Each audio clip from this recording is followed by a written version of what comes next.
Settings নামে একটা option আছে 3 নাম্বারে। সেটিংসে চলে যাব। সেটিংসে চলে গিয়ে আমরা দেখব নিচের দিকে ম্যানেজ ডিভাইস একটা অপশন আছে, সেখানে ট্যাপ করব। তো এখানে দেখতে পাচ্ছেন অনলাইন 1 অফলাইন 1, মানে উপরেরটি হচ্ছে আমার মোবাইল, যে মোবাইলে দেখতেছি সেই মোবাইল ইনস্টল করা, এবং হচ্ছে অফলাইনে দেখাচ্ছে উইন্ডোজ 10 হোম।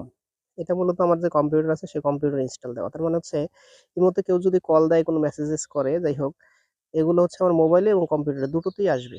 তো আপনারা এরকম যদি হচ্ছে দেখেন একাধিক ডিভাইস আছে, সেখানে আপনারা হচ্ছে ট্যাব দিবেন। ট্যাব দিলে যে ডিলিট অপশন আছে, ডিলিট অপশনে চাপ দিবেন। ট্যাপ করলেই আপনার হচ্ছে নিচের আইডিটি ডিলিট হয়ে যাবে।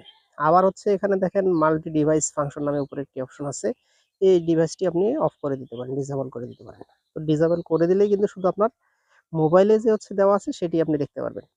তো এভাবে আমরা চেক দিতে পারি এবং হচ্ছে আমরা দেখতে পারি আপনার ইমো হ্যাক